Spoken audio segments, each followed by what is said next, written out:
All right, so this will be an interesting one. Would I recommend warm 3 tone of color on your white balance versus warm 2? Well, let's dive right into this, shall we? All right, so tone of color, what does it do?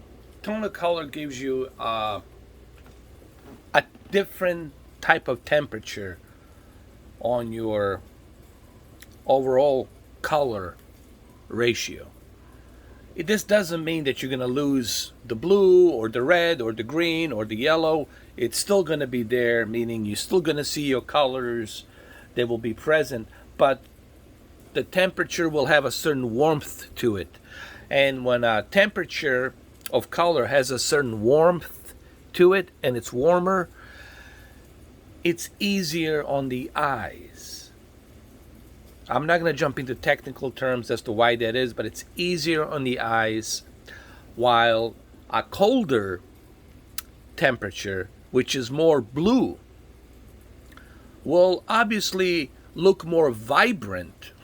Everything will be more popping, more vibrant. However, it's also going to be bad for your eyes, meaning that blue UV light will be pretty much blasting all over your retina eyes, and that's not good. It can cause headaches, it can cause migraine, all kinds of different stuff. It's not really recommended for a long-term viewing. Okay, so this is why the warm 3 I'm recommending it instead of the cool. Now look at the cool. Look at this. Yes, it's more vibrant. Yes, it's going to look much better. But it's also going to hurt your eyes. It's also going to give you a more of a strain on your eyes and a headache. Warm 3, it's just going to make it more enjoyable experience. Now, is it terrible? In my opinion, it's not. Some people say, oh, well, everything's too yellowish. No. In my opinion, it's not. I can still tell a difference between red. I can still tell a difference between blue.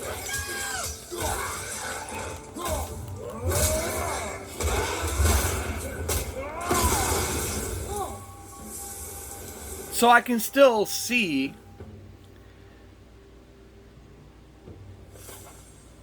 the different definitions of the colors. You know what I mean? And it's the only way for you to truly see this is by doing a test yourself, meaning you have to switch between these colors. Look, man, I done some research on this. I spoke to other people on audio video forums, and everyone has come to the same conclusion. Even Vincent Theo has come to the same conclusion, is at least warm 1 or warm 2. That's what he says, but he really doesn't recommend that you go cool. Cool, it's good for displays, to showcase on the floor when you walk into Magnolia. That's what they're using. They're using a very cool tone of color. So when you walk into Magnolia, everything looks so vibrant. Oh my God, look at that aquarium. Look at that forest. But what you don't understand is that's only for the show, the showcase, the TV. But for everyday use, for everyday gameplay, because I know you guys have a long sessions of gameplay. Some of you spend 8 hours, 9 hours, 12 hours. That's going to put a lot of strain on your eyes. Here, let me just show you how badly that would look. Like right here, if I switch to a, for example, if I switch to a cold 1, let's go to white balance.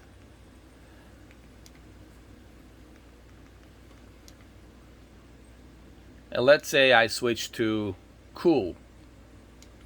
Look at that. That's gonna be terrible on my eyes. And it looks kind of terrible, doesn't it? It looks kind of terrible. Look at the Worm 3. Like night and day. More natural, so the sun that's beaming down this cave in God of War, it looks more natural. And look, even at medium, it's still cool. Worm 1, it's still cool, but it's a little bit slightly better. Worm 2, it's better. But Worm 3 is the best. So, this is why I recommend the Worm 3 for you guys. As far as the HGIG, High Dynamic Range Interest Gaming Group, that's what it stands for, HGIG, High Dynamic Range Gaming Interest Group. I honestly don't see what's the big deal. I don't see that difference. Some people see it. There's only a handful of games that support it, but I tried it on Call of Duty. I tried it on a bunch of other games. I really don't see the difference. I would just keep dynamic tone mapping on, and I wouldn't really bother using anything other than that. This is what I'm talking about, basically. Now, this game doesn't support HGIG, not that I know of. Or maybe it does. I don't know. Let me see.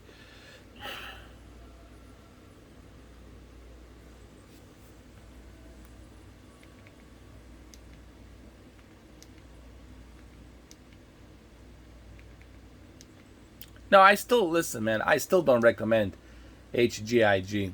I still don't recommend it. I just don't see what's the big deal. Just leave dynamic tone mapping on. It's more natural. It's better. Even if it supports HGIG, it's too bright. Look. It's too bright. I mean, you lose the definition. Look, you lose the definition of that. Here, let me show you. You lose the definition of the clouds here. The sunlight beaming through the clouds. And look when I turn it on, dynamic tone mapping from, when I switch from HGIG to dynamic tone mapping. Look at that, it looks more natural. Now, it doesn't look that natural. Now, it looks more natural. Remember, guys, it's all about getting that balanced, natural picture. Now, this is my preference. This is what I look for. And to be honest, this is what all the professional calibrators are looking for. They're looking for that natural, balanced picture.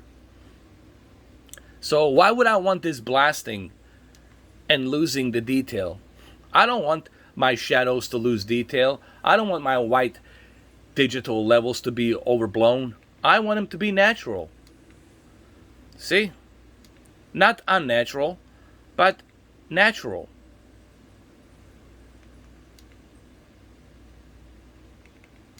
That's it. And even here on the forest, you can see the shadows are more redefined on dynamic tone mapping when turned on. When switched to HGIG, all the shadows become over bright. You lose that shadow detail. Now here, when I turn the dynamic tone mapping on, I don't lose it. So I don't recommend HGIG. I know people ask me about this constantly. I get asked about this. Guys, I really don't care about HGIG. I don't think it's a big deal. Not many people even talk about it. If it was a big deal, a lot of people would be talking about it. It's really not a big deal. I think it's just a gimmick. That's just my opinion. I know I said it. It's a personal preference. I think it's a gimmick. I wouldn't bother using it. There's maybe a handful of games they use it, and it looks like shit, to be honest. Just keep DTM, keep dynamic tone mapping on, keep it on, and that's it. But hey, if you want to use HGIG, use it. I don't recommend it. You want to use it, knock yourself out, use it. I don't recommend it. I don't use it. And that's my final line on that. So if you're going to ask me about your HGIG, just remember, I already answered your question. I don't recommend it. End of story. Just keep dynamic tone mapping on. So, warm 3 tone of color. That's what I recommend. And also, if you're going to be playing God of War, please turn off that film grain. How do you turn off the film grain? Here, let me show you. Go to the options, click the triangle, hit the settings, hit the video, and turn off the film grain.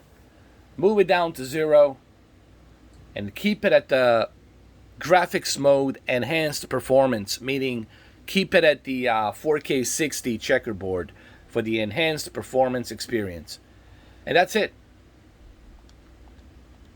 Well, there you have it. I hope this video gives you some idea why I recommend warm 3 tone of color. I also recommend this for the movies as well, especially for the movies, but you can use it for the video games as well. So there you have it. I hope this video helps. This is Mr4K Upscaler, and I'll see you guys tomorrow. Or maybe tonight. I don't know. We'll see. Take care.